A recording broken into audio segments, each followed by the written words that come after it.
Hello fellow adventurers, and welcome back to another episode of Word Safari. This is the second in a four-part series on the history of the alphabet, and not just the alphabet, but the history of each particular letter in the alphabet and where we get each letter from. You may have seen part 1 on this channel recently. This is part 2. This is about a whole family of letters, 5 in all, as you can see on your screen, that all descend from one letter in the ancient Semitic and Phoenician alphabet. So as you can imagine, this is going to be an interesting journey to see how that one letter became not 1, 2, 3, 4, but 5 of our modern letters in the modern English alphabet. There's going to be 2 more parts of this series, as you can see on your screen, where we are going to talk about the rest of the letters that we have not yet discussed.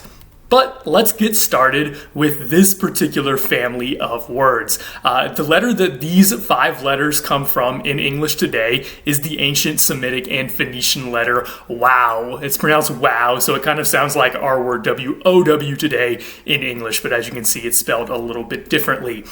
This word originally meant hook or peg, and the original sound was W, which makes sense with the acrophonic principle, which said that each letter in the ancient Semitic and Phoenician alphabet started with the sound that it represented. So wow starts with W, and it represents the sound W or W. Now the original character, way back around 2000 BC, so like 4,000 years ago when this letter was originally invented, it looked a little bit like what you can see on your screen, which kind of looks like a peg or a hook or something you would hang something on your wall. So it kind of makes sense. Now, over the next 1,000 years or so, between maybe 2000 and 1000 BC, that letter simplified its shape a little bit and started to look more like this. Obviously, you can tell they're very similar shapes, but the Phoenician letter, which comes from, like I said, around 1000 BC, basically just lost the top of the circle and started to look a lot like our modern letter Y, which is going to be important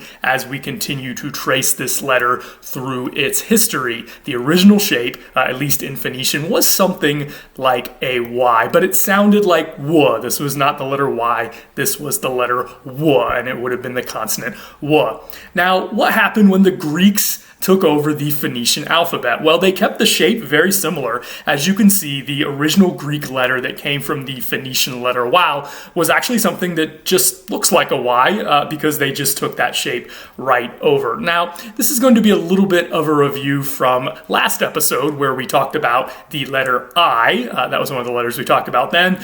There are 2 primary semivowels in the world's languages. They are y and w. We call them semivowels because they are consonants. They're not vowels, but they are very close to being vowels. They're as close as you can get to being vowels while still being consonants. As it turns out, each of those semivowels has a vowel that it is very close to phonetically. So y is close to e. You can see that y, you can actually just sort of bring them back and forth pretty easily.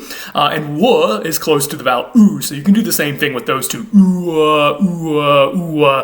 So E and Y have always been very closely allied in the world's languages, and U and W have always been very closely allied in the world's languages. Just a review from last time, we talked about how the Greeks were trying to turn some of these extra consonant letters in Phoenician into vowels because they needed vowel letters to write their language more than the Phoenicians did. So they did this with the Phoenician letter that was yod, which stood for the sound y or Y. They just turned it into the vowel I because I and Y are very similar sounds in all of the world's languages. So this made sense. They just turned the Phoenician letter yod, the consonant yod, into their vowel iota.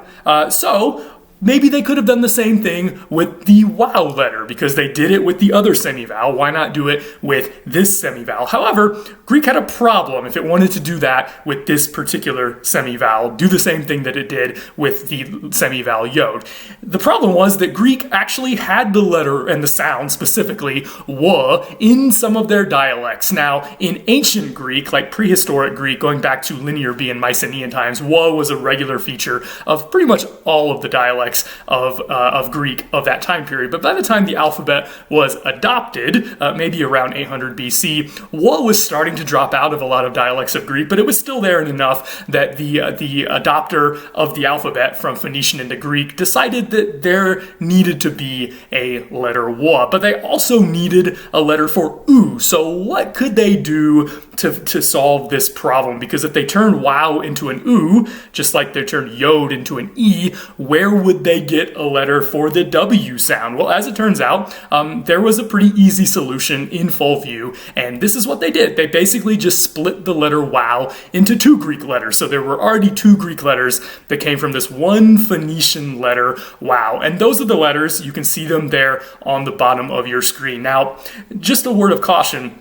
They look a lot like our modern English and general Western European letters F and Y, but these are not F and Y. In fact, neither of these are F or Y. What were these letters? Well, as you can imagine, one of them is W and one of them is U, but which one is which? The first letter, the one on the left, the one that looks like an F to us, but is not an F, was their letter wow. So that is the letter that was invented or modified from the Phoenician letter wow, essentially, to become the Greek letter wow. They didn't even change the name, and not only that, but that was the one that they gave pride of place by keeping it in its place in the Phoenician alphabet. In the Phoenician alphabet, the letter wow was sixth. It was between the letters H and Z, and last time we talked about how the letter H was modified into the letter E, or epsilon, in Greek. So in the new Greek alphabet, this letter was still sixth between epsilon and zeta. So what about the other letter? What did they do with the other letter? They put it at the end of the alphabet because they didn't want to interrupt the natural flow of the alphabet, so it was easiest to just stick new letters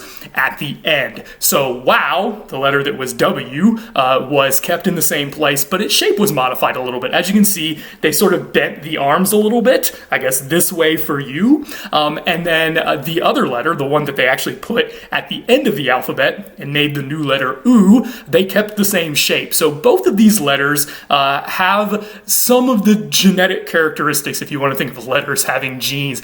Both of these letters, kind of like siblings, inherited some of the characteristics of their parent letter, which was the Phoenician letter wow. So oo, which is originally what it was called, was placed at the end after T, because in the Phoenician and Semitic alphabets, T was the last letter of the alphabet. But again, as you can see, each of them has some characteristics that it faithfully derives from the Phoenician letter wow. Now, let's talk about some later developments in Greek. Of course, we're about to talk about how these two letters got passed on to Italy into Italian alphabets, because that's where we're going. But first of all, let's talk about what happened to these two letters a little bit later on in Greek after they were adopted. Now, one thing you need to know that will help you understand what's up with this letter oo is that later on, a whole word in Greek was tacked on to the end of that letter, and that word was psilon, which just meant simple. And so this letter got renamed from oo to upsilon, and we just call it upsilon or upsilon or something like that today. But that wasn't its original name. That was a later modification of the name. It just means simple U, and this is the same psilon that was put on the end of e to create epsilon. So epsilon and upsilon both have this Greek word on the end of them. However, just as importantly, in some dialects, especially Attic, which was the dialect spoken around Athens, which of course, very important city in Greece then and today, there was a sound change that happened to the sound that was represented by this letter oo, or later upsilon. And essentially what happened is this high rounded vowel fronted in the mouth. Now that's linguistics jargon. You don't need to necessarily know what this is, except to understand that it changed from oo to e. And so by the time of classical Greece, when Athens was essentially one of the most important cities in Greece, the oo sound that was represented by upsilon had changed to e. So this would have been upsilon and not upsilon by that particular time period. This is the same vowel that you hear today in French and German. So if you were a native French or German speaker, you know exactly what this vowel is, and you have no problem with it.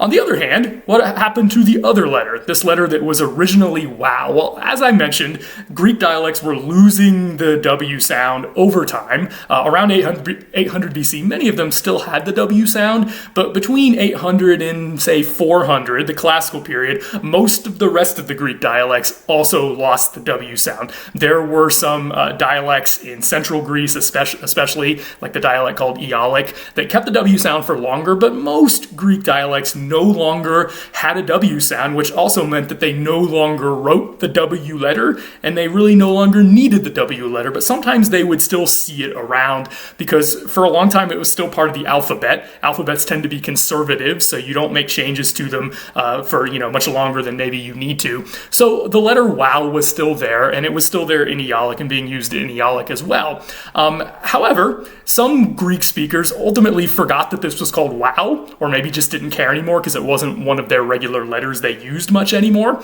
and they started calling it by what it kind of looked like. Now, the Greek letter gamma kind of looks like what we would maybe call a gallows or a hangman thing. It kind of looks like that. And so if you look at our letter F today, it looks like maybe two hangman things or two gallows, one on top of the other.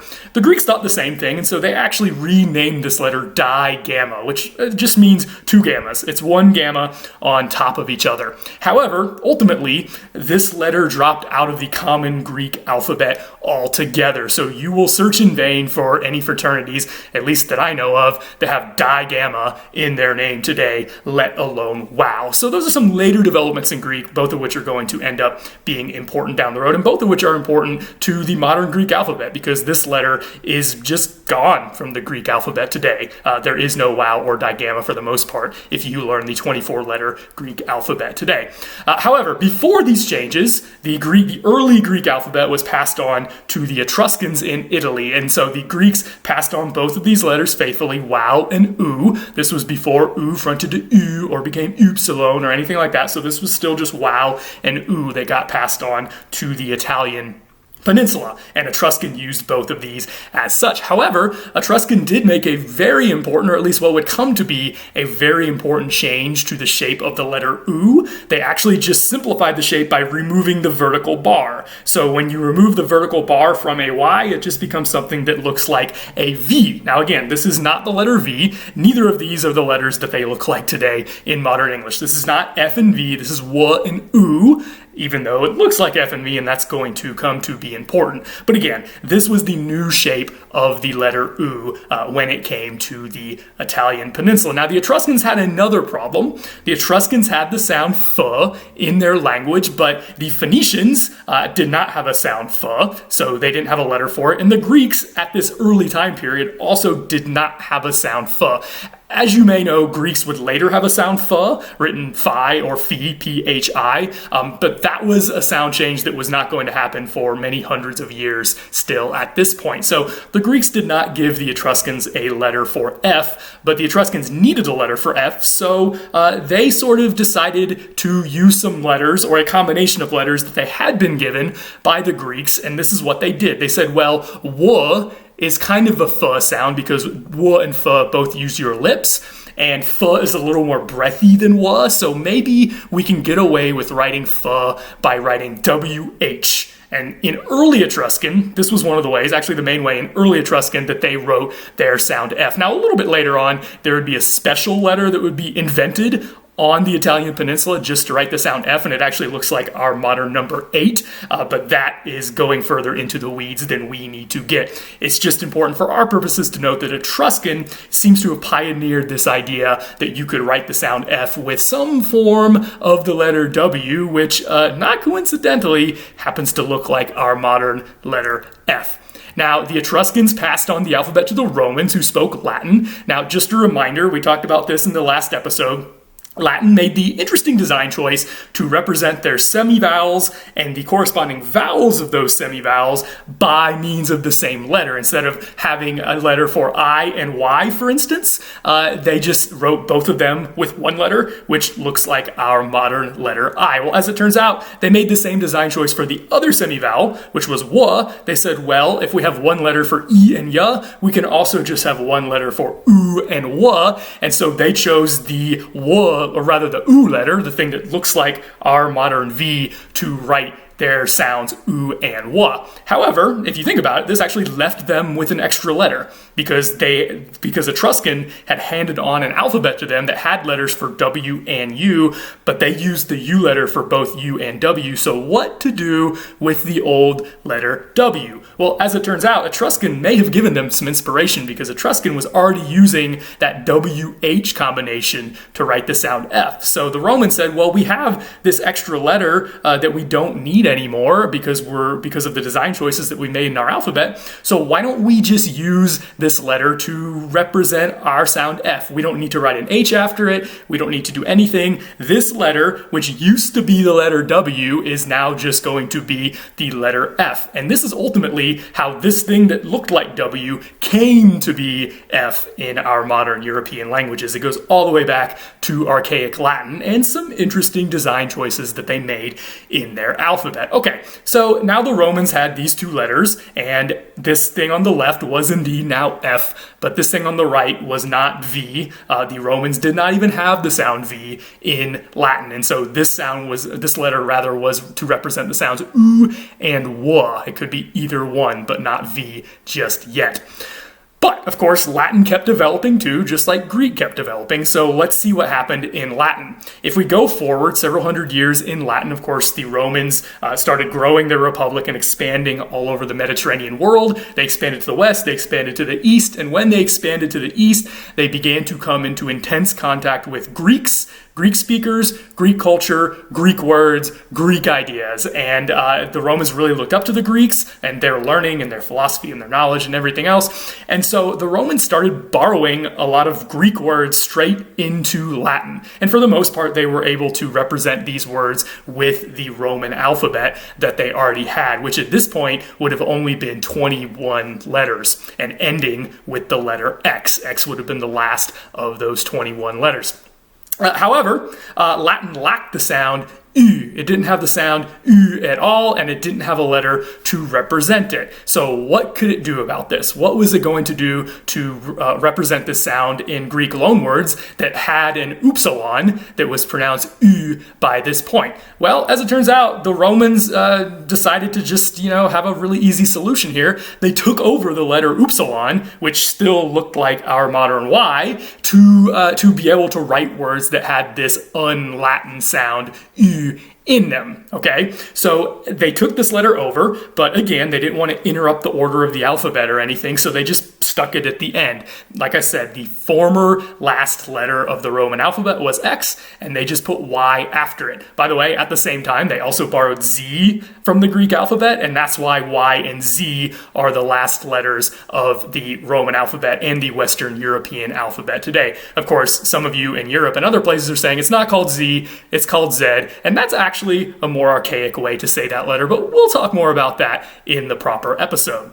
So Y ends up being the last letter, at least very temporarily until Z takes its place as the last letter, because both of these letters get borrowed from Greek into the Latin alphabet. So now we have 3 letters in the Latin alphabet that all descend from this one Phoenician letter wow. They look like F, V, and Y, but they are not F, V, and Y just yet. And in many of our words today in English that we get from Greek, that some of which come through Latin, some of which have been borrowed since, we often still represent the sound upsilon from ancient Greek with the letter Y. So I've given you some examples, and really there are a lot of examples in English today where we use the letter Y to represent an upsilon in ancient Greek. Now, we also use the letter Y for a lot of other things that don't represent an upsilon in ancient Greek. And actually, all 3 of these words end with a Y that has nothing to do with an upsilon in ancient Greek. But we will get to that. I have highlighted the 3 Ys, one in each word, that definitely come from upsilon in ancient Greek. And this goes all the way back to the classical Roman period. However, there was a sound change a little bit later on in both Greek and Latin, where this U sound, because it's fairly rare in the world's languages, despite the fact that French and German both have it today, it's always been fairly rare cross-linguistically. Most languages don't have this sound. So Greek and Latin ultimately got rid of this sound, and they just simplified all the U sounds to E sounds. You can see how you can do this just by unrounding your lips. E, E. And then you just have E, which of course was always spelled spelled with the letter I in the Roman alphabet. So once this sound change had happened several hundred years later, the Roman alphabet now had an extra letter, Y, that they didn't need anymore because this sound that it had been basically brought into the alphabet for had gone away. It was no longer a part of either the Greek or the Roman sound system at this point. So now Latin had two letters for these sounds, E or Y, as we are going to see. So this is the version of the alphabet that went from Latin to Old English. So this is, of course, in the early medieval period that this happened, where English speakers in what is now England adopted the Roman alphabet, but they adapted it to their needs and purposes using these three letters among others. So what did they do with these three letters in Old English? Well, English had an F, and so it needed an F, and so it just took this F letter and used it as F. So that's simple enough. However, just like the Old English speakers had done with the letter I, they decided that it was maybe a little bit weird to use that letter for both a vowel and a semivowel, and they did the same thing with U, this letter that looks like our modern V, but is not our modern V yet. They decided not to use that for both U and W. They only used it for U, so they actually made it a simpler letter. They also adopted the letter that we would today call Y, but as it turns out, Old English had that sound E, that front high rounded vowel that Greek and Latin once had, or Greek once had and Latin borrowed, but then both of them got rid of it. Old English actually had this sound during the Common Old English period, and so they needed a letter for this E, and so they just went back to using Y in its original capacity as, again, the front high rounded vowel E. As you know, modern English does not have the sound anymore, so we're going to see what happened to that. Now, what about the semivowels W and Y, what we would today call W and Y? Old English had both of these sounds, but they used other letters, not one of the 26 letters that we have today in our modern English or Western European or Roman alphabet, whatever you want to call it. They used a letter called Win that kind of looked like a P. For the W, and this was adapted from a rune named Win. And then, as we've already talked about a little bit, they had a special letter called Yog, which was actually just a form of the letter G, like a different font originally, but it came to be used to represent the sound Y. Sometimes the actual letter G was just used to represent the sound Y, but either way, they had special ways to represent those two semivowels, and they didn't need to use other letters that were from Latin to represent that. Now, as it turns out, Old English is the first language that we have talked about so far in this discussion that had the sound V. It did have a V sound, but it was not a common sound. It was not a sound that speakers necessarily thought of as being an independent sound. In linguistic speak, it was not a phoneme in Old English. It was actually just an alternate form of the underlying sound F. So F was a primary sound in Old English, but then sometimes, especially when F was between vowels, you would voice the F to a V, because F and V are very similar sounds.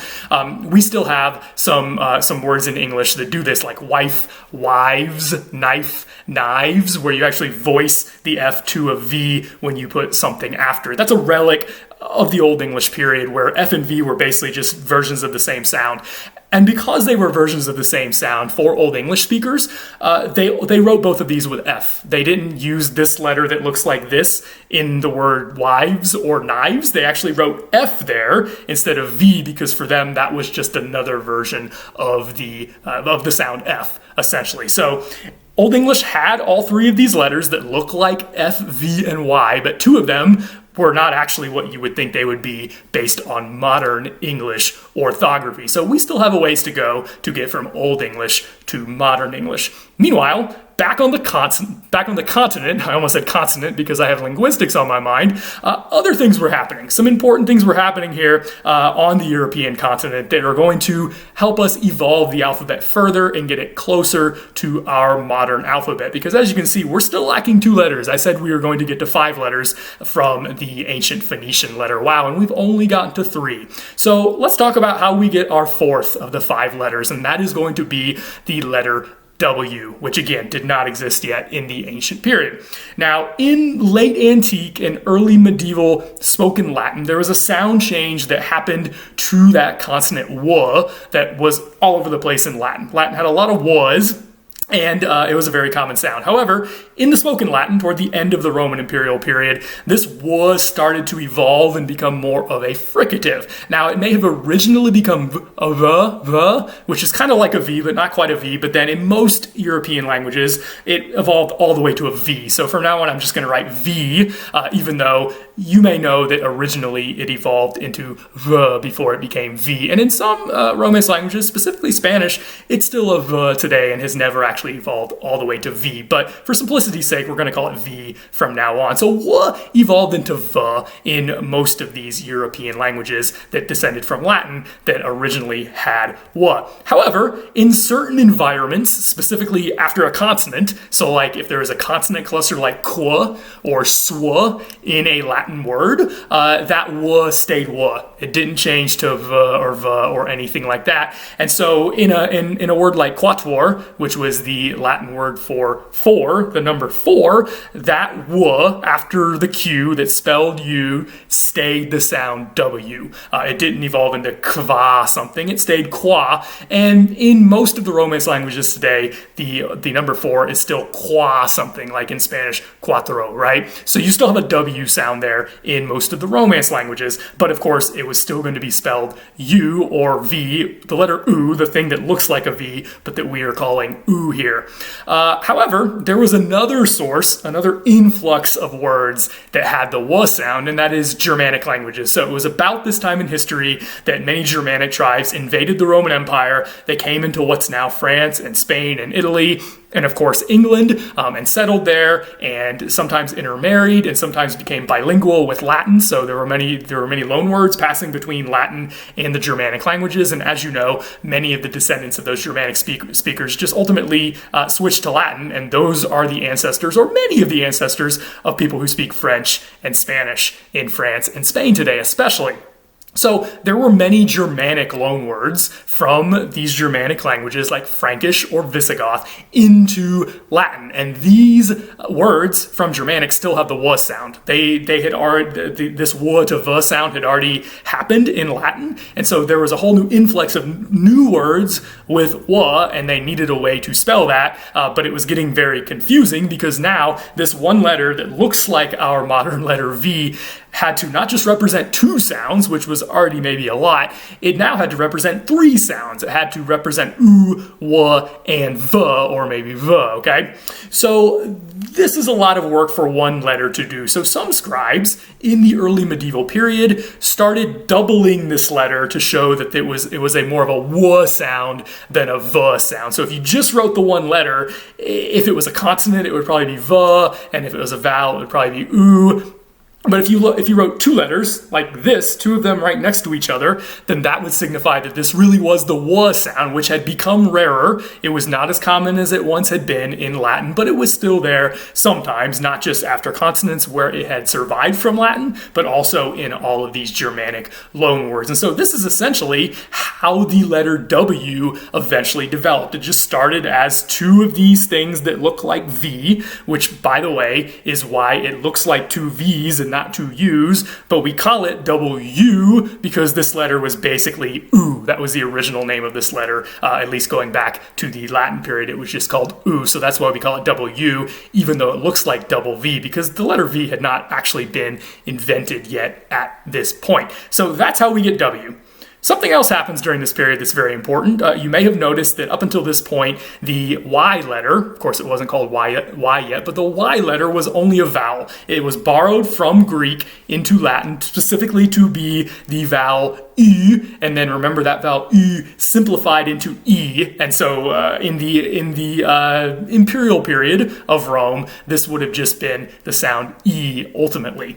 However, it got mixed up with the letter I pretty quickly because, as I said, once E evolved into E, you could almost use I or Y, the letters I or Y, interchangeably for either sound. So in the early medieval period, scribes would write I or Y, and it didn't really matter. There was not necessarily a fixed spelling convention for a lot of words during this time period. So you could write I or Y and pretty much just interchanged them. In fact, around this time period, the Roman or Latin name for this letter became Greek I. E Graeca is what it would have been in Latin originally, just like it's called in some Romance languages today.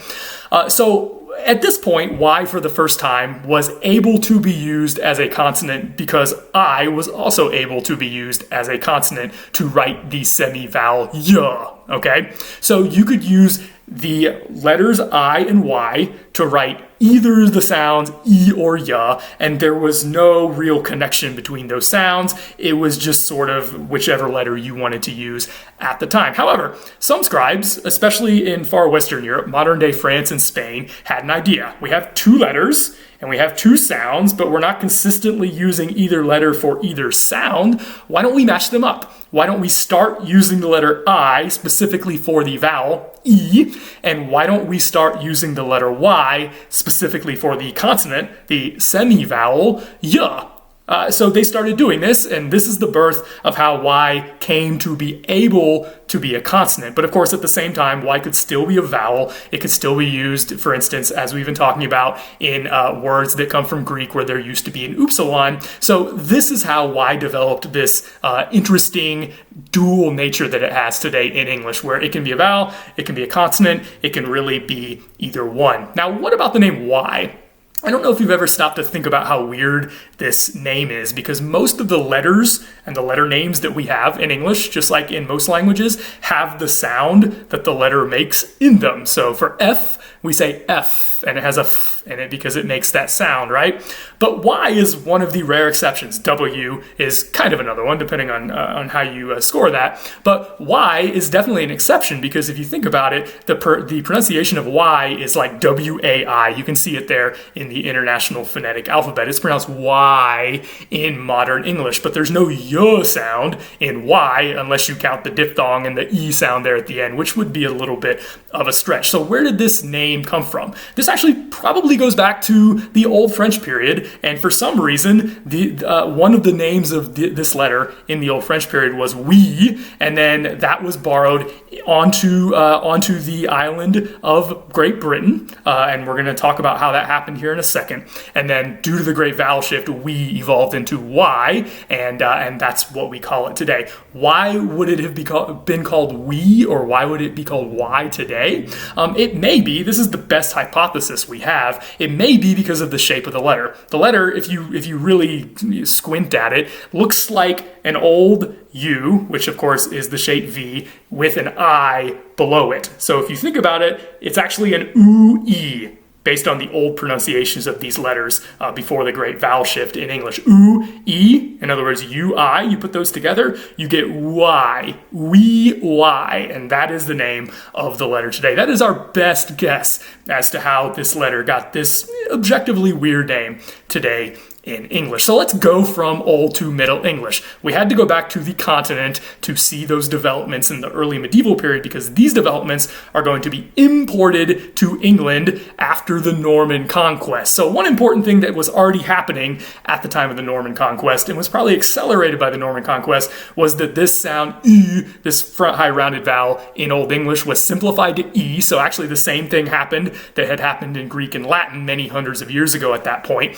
And so the letter Y, which had been used for E in Old English, was no longer needed for that purpose, because that sound was basically falling out of the language. So that freed up Y for doing some other work. Again, the Norman conquest happened around this time, late 11th century, and this brought all of those things we were just talking about W and Y, to England. The French, because they were basically the upper classes at this point after the Norman invasion, they took over writing and reading and learning. And they were not interested in using native English letters. They probably looked down on some of these native English letters like win and yog as being a little bit weird.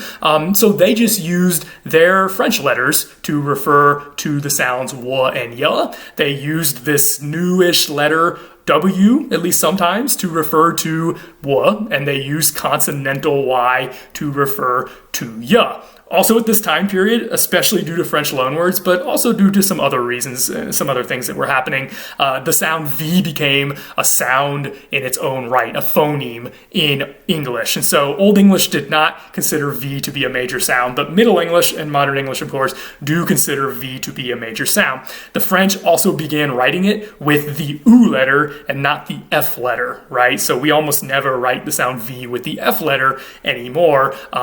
We write it, of course, with what we would today call V, but we haven't gotten to that point yet. We are about to, though. So finally, around the time of the Renaissance, we're going to get our fifth and final letter that evolved from the ancient Phoenician letter wow. And that is either U or V. The reason that I'm kind of hedging here is because this is kind of a philosophical question, because this letter had always been called U, but it was shaped like V. So it's kind of up to you to decide which one of these was the original and which one of these was the new invention. Like I said, I think it's an interesting philosophical question. Call it what you want. So what we would today call U, the form of the letter with the rounded bottom, originally appeared as a variant form of the old letter U, which looks like our letter V in medieval manuscripts. This was not originally a separate letter. It was just a separate font. It was not originally intended to be a separate letter. However, at the time of the Renaissance, some printers said, well, we have two forms of the letter U. One of them has a rounded bottom. One of them has a sharper bottom. And we also have two sounds that this letter can represent. It can represent U, or it can represent the consonant the. So why don't we use one of them for the vowel U and the other one for the consonant the? And this is when V or U, depending on which side of that argument you were taking, was born. Now, this is very similar to what happened between I and J around this time. We talked about this on the last episode, how I and J were also one letter that could refer to separate sounds, but then around the time of the Renaissance, there was a divorce between these two forms of the letter I, and the letter I was used for E, and the letter J was used for Y or J or H, depending on where in Europe you are using it. However, the letter U could still refer to the sound W in those old holdovers from Latin where the sound W had survived in words like qua, anything with qua in it, like square, or anything with swa in it that comes from Latin, like persuade, is spelled with a U and not a V or a W there. So that's actually an archaism that goes all the way back to the Latin spelling system. So finally, after that entire journey, we have now reached a point where we have gotten 5 letters from that original one lonely Phoenician letter, wow. Now, just to sum up, I decided that this might be helpful for those of you who learn with charts, because I kind of learn with charts, so maybe this will help some of you. If it doesn't, then feel free to skip this part. But this is going to just show you in parallel charts here, in parallel columns, what happened to these two vowel, semi-vowel pairs from Latin all the way until the Renaissance. Now, the number on the left is the year. So around the year 100, the sounds E and Y were written with the letter I in Latin, and the sounds U and W were written with the letter that looks like V but was U for them. Now, as I mentioned, over the next 500 years or so, something happened to the consonant versions of both of those pairs. They both evolved into fricatives, sounds that make some kind of rubbing of air in your mouth. So the Y sound evolved into J or something like that, and the W sound evolved into V, or again, something like that. However, there was still one letter to write all 3 of those sounds on each of these columns. I've put the Y and the W in parentheses because they were nowhere near as common after this sound change happened, but especially in the case of W, we've seen that a lot of Ws survived, and there were more Ws streaming into the language because of the Germanic borrowings. But in the case of Y, some Ys still survived, and many more started to be recreated due to sound changes in various Romance languages. So again, this was kind of an awkward period where each of these 2 letters, I and what looks like V today, had to basically represent 3 sounds, which is a lot of work for any one letter to do. If we fast forward another 500 years to the year 1100 or thereabouts, both of those original semivowels were starting to be written in new ways. Let's put it that way. With sort of old letters. Y was an old letter. W was not a completely new letter. It was just a doubled version of an old letter. But scribes were starting to get around this problem by writing those old semivowels in new ways with these new letters, what we would today call Y and W. However, the problem remained that those old letters, what looks like I and V today, were still having to do double duty to write E and J on the left-handed column or U and V on the right-handed column. This problem, as I mentioned, would not be solved for almost another 500 years until around the time of the Renaissance, when finally the letter I was split into I and J to write these two sounds, and the letter that looks like V was split into U and V to write these two sounds. So again, this is all in nice compact chart form if it helps you sort of see what is happening here. And this is a good summary not only of what we have been talking about here in this episode, but some of what we talked about in the last episode as well. So let's bring this home to modern English. What is going on with these letters? Of course, we also introduce the distinction between capitals and lowercase around the time of the Renaissance, which is why I have now added them here to the bottom of the screen. So what can these letters do in modern English that they couldn't necessarily do in Middle English? Now, the great vowel shift happened, and that messed up all of our vowels between Middle and modern English. So oo came to be a lot more complicated. It may have been oo or maybe before, but now it can be not just oo or but u. In fact, that's the name of the letter. We call it u, not oo today in English. And a lot of times it can be if it's stressed, or like a schwa if it's not. And it can even be some other sounds if you think about it. But these are the most common sounds that the letter U can take today in modern English. We've seen that I and Y sort of fell together in a lot of languages, and even though Old English sort of pulled them apart again and used them for different purposes, they once again fell together in Middle English when the sound U evolved into E, and when French spelling conventions, which were already sort of mixing up I and Y, came to England. Now, Y can be the consonant Y, which is pretty uncommon, at least, for the letter I, but when the Great Vowel Shift happened, it affected sounds that were represented by both of these letters. So just like I, Y, when it's a vowel, can be I, E, I, and maybe a few other things every once in a while, but that's really what it can be. During this period, especially Middle English, when I and Y could be written almost indiscriminately to refer to the vowel E or I, Y was actually used quite a bit more than it is today. It survives, especially at the end of words, like those Greek loanwords that I gave you many slides ago, words like odyssey and symphony and psychology, where that E sound at the end of those three words actually doesn't come from a Greek upsilon. It's just an E sound that is native to English ultimately, but we spell it with the letter Y, and this goes back to actually Middle English orthography. Occasionally, the letter F can still indicate the sound V, just like it did in Old English, even though this is actually very rare. The only common word that does this is of. Of is obviously a very common word in English. We spell it with an F, we actually say it with a V. And then finally, the letter W can sometimes indicate a vowel. So you can see that it has some vowel roots, even though we mostly use it as a consonant today. In words like show or how, there isn't necessarily a consonant W there. It's more of a diphthong, a vowel with two parts to it, and that W sound is actually more of an sound, so it actually represents more of a U sound than a W sound. That was a long journey. We've seen that one letter, that one Phoenician letter, wow, evolve into 5 letters in our modern English alphabet, and we've seen a lot of interesting things along the way. I hope you enjoyed the journey, and I'll see you back here for part 3.